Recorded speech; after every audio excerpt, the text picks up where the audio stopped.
Hi everyone in YouTube land, this is Michael Zingar and this is another episode of the 28mm Sci-Fi miniature show.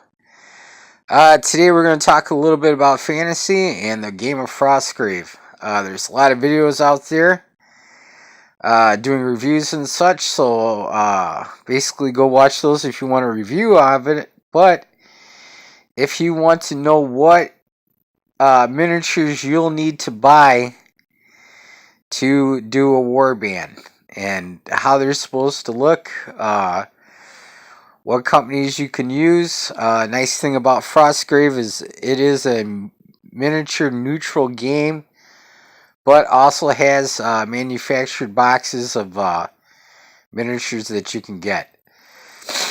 So basically, I'm going to talk about each of the miniatures you can get, what they should look like, what they should be armed with, and all the different miniatures you might need from different spell effects if you're a different type of wizard.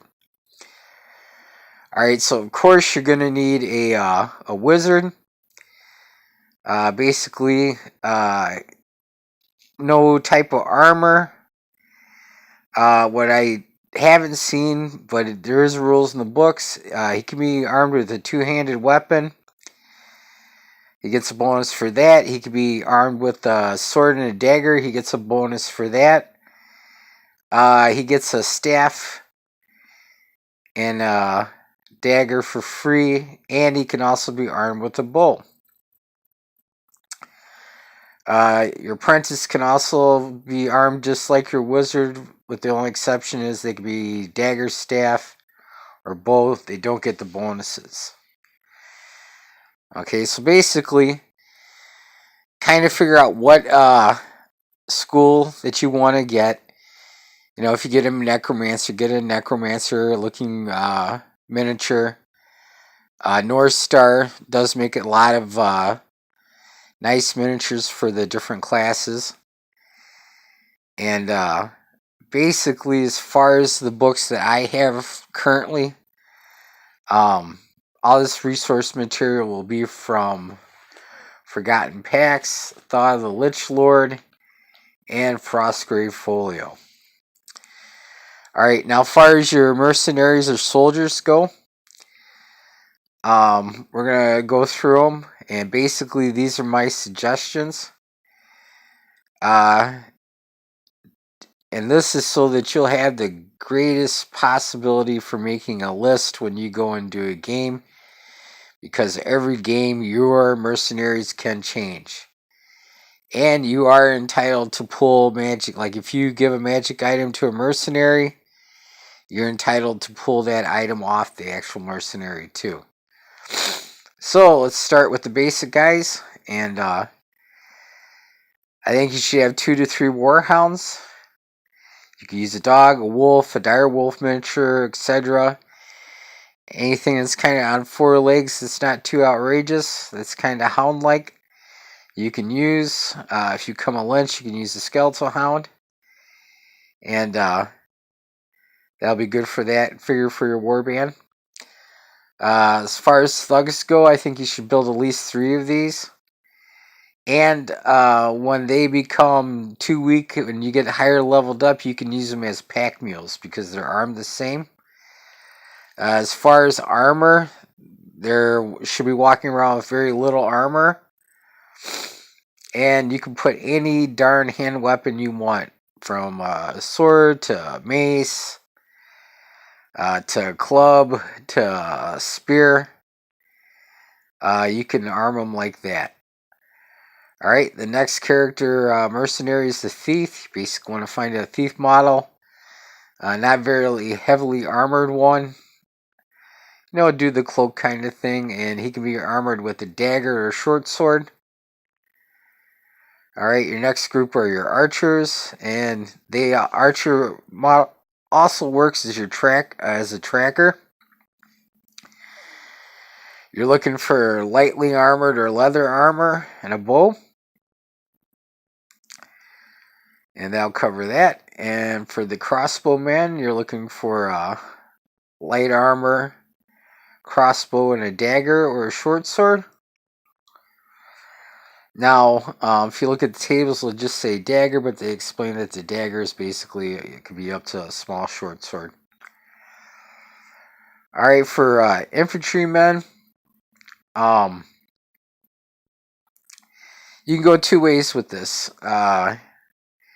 You could do light armor with two-handed weapon, but if you are budget oriented, you could actually get a light armored guy with partial plate and chainmail, or heavy, a little bit heavier armor, and he can also be a Templar when you can afford to pay for Templars to have him in your warband. A guy with two-handed axe, two-handed sword, a giant maul, any two-handed weapon. Halberd, you name it. Alright, your man-at-arms is light armor, any hand weapon, and shield. If a knight is more heavy armored, so you could do like chainmail with like plate, shoulder pads, and gauntlets and knee pads. And basically, I think you should have 3 of the knights. Oh, I'm sorry, you should have 2 archers, 2 crossbowmen, 2 infantry figures, or the Templar figures. And then 3 man-at-arms or knights, because those are basically your bread and butter guys. So you can armor them in chainmail or chainmail and plate combo. They can use any hand weapon and a shield. So if you have cleric models, you can use those. They're armored that way. I think you should take 2 rangers, which are basically light armored. So you're looking at leather armor or just light chainmail. A bow and a hand weapon. And that could be any hand weapon. Alright, I think you should probably buy 2 barbarian models. Basically, you're going for the Conan kind of thing. Very, very light armor, but a big sword or a big two-handed axe or what have you. I think you should make 1 apothecary. And basically, it's I would find a model that was just dressed in medieval clothing that was carrying a staff. And put a potion in his hand. Basically, go to like the bead store and get something that looks like a vial or a potion bottle. If you got a good bead store, you can find what you're looking for about 50 cents to $2. Alright, and then I think you should buy at least 2 marksmen, which is mail armor, crossbow, and a hand weapon. And then for your captain, that's probably where you have your most freedom. He can be in light or heavy armor, and he can be armed with any weapon or a combination of weapons, as long as they make sense. And there's rules in the book for that. Basically, they don't want him taking a giant two-handed staff and a shield. Or if he's going to be armed with a staff, they don't want him to have a shield. He can have a sword or dagger. He can have a two-handed weapon. He can be armed with a sword, a dagger, and a bow. It's just all what you want to pay for. Alright, Assassin is the next class that I'm going to talk about. You probably should buy and you only need 1 captain. Assassin, you only need 1 of. Not or light armor, any hand weapon. But, you want to look for something that looks like an assassin. Demon Hunter, basically they're light armored. They get to carry a two-handed weapon and a crossbow. That might be one that you'll have to glue a crossbow to the guy's back, or find a crossbow guy and then glue a two-handed weapon to his back. Alright, the monk, basically no armor, look for a polearm or a Chinese type of weapon combination. That's how I would do it. You only need 1 of those. A mystic warrior is basically a non-armored kung fu fighter guy. And try to find something with gauntlets, like heavy fighting gauntlets. Treasure hunters, you want to do light armor, any hand weapon, and dagger. A lot of people put, the rope or a lantern or something to represent that. A bard, basically, you're looking for hand weapon and light armor. A crow master's the same way, but you need to have the crow figurine. North Star miniatures, or people make the Frostgrave miniatures. They make a model representing that, and then the last one, you probably should take one bard, one crow master, and one javelineer, just to have them on hand so you can make different lists. And basically, javelineer is just a model with short spears and light armor. You could probably go into the different ancient ranges and find a guy armed like that. Now, basically, and I think you should take 2 treasure hunters. I don't know if I mentioned that. So, basically, if you go out and find all these figures, you'll be able to make any workable list for the game and make a pretty good winning party for your wizard. Basically, if you're playing different people, know the strengths and weaknesses of the different types of wizards and then figure out what's the best list. I think later I'll probably write kind of like lists. Say, like, if you were going to do something at a convention when you're like in a tournament or something like that, we'll do that kind of scenario. Now, as far as all of the non-human models that basically they can come about from different spells, summon demon, basically you'll probably need either an imp, a minor demon, or a major demon. Really depends how you roll.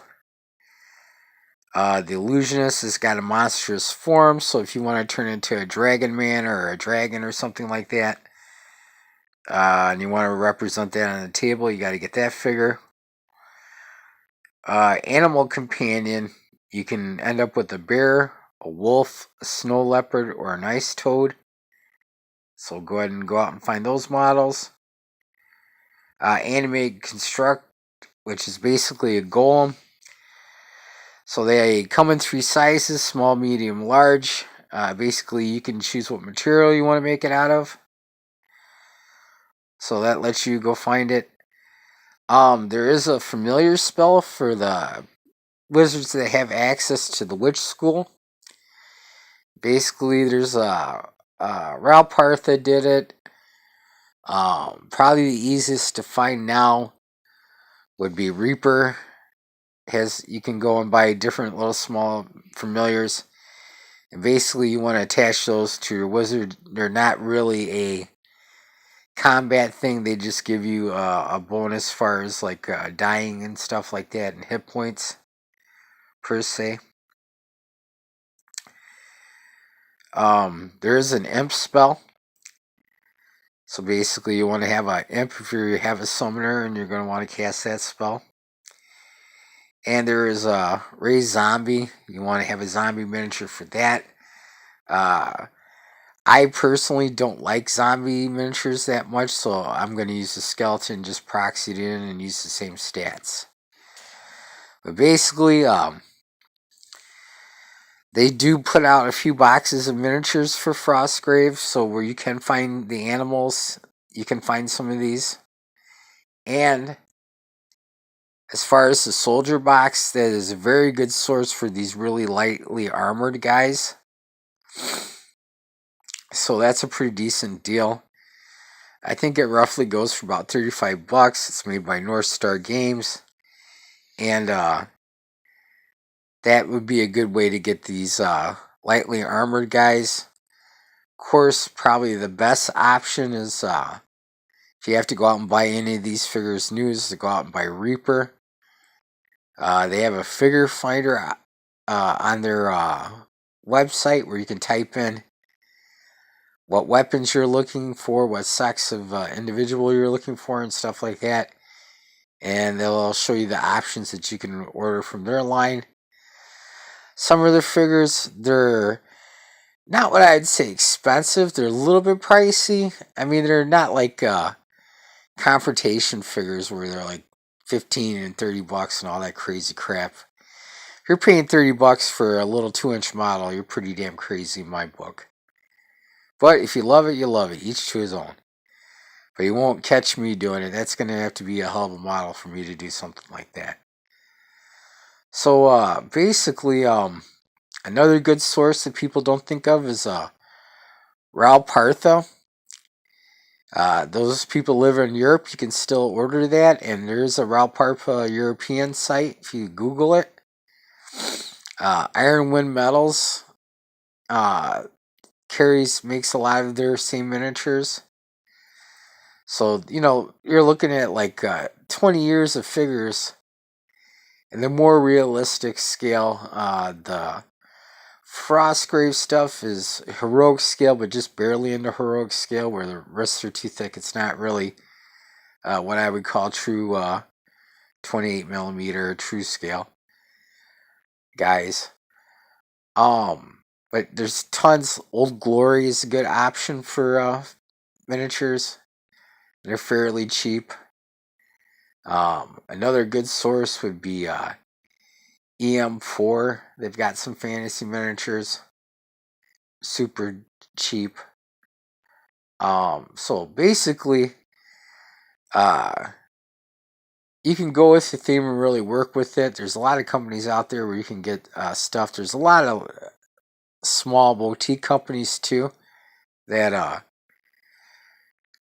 make just tons and tons of just awesome miniatures for this game. So, let your imagination go nuts. There's nothing in the rules saying that if you want to make a total orc war party and do it and have an orc shaman, you can do it if you want to. Right now I'm working on an all dwarf Frostgrave group. So basically, let your imagination run wild. You don't have to spend an arm and leg on this game. Do some bargain hunting and you'll come out with some pretty neat stuff.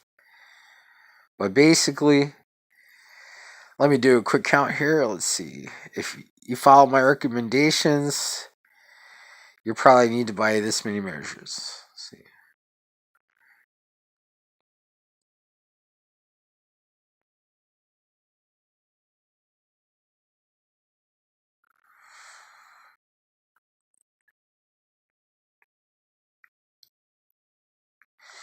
33 different guys, and you got it covered. As far as monsters go, you're looking at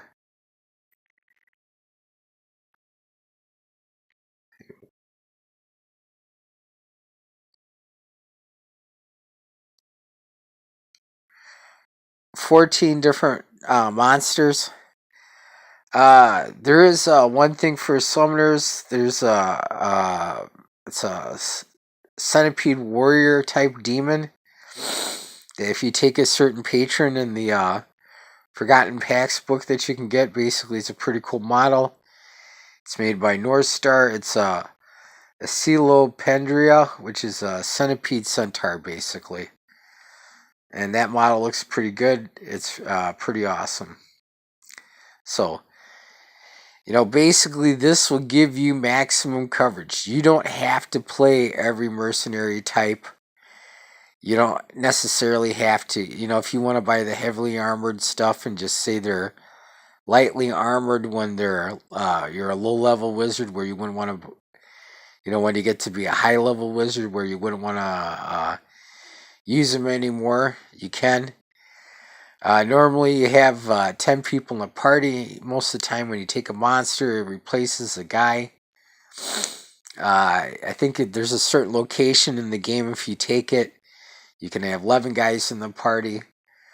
But all in all, that's pretty much is going to get you covered. If you guys like talking about Frostgrave, leave a comment. If I missed anything, or if you found an obscure line of miniatures that are reasonably priced and you want to let guys know that they work good for Frostgrave, Leave a thing in the comments so everybody knows. I'd like to know too. Um, so basically, that's what you need to do a war band in Frostgrave. So I want to thank all you guys for watching, all you guys and gals. And may the dice be with you. Please like and subscribe. And keep gaming, guys.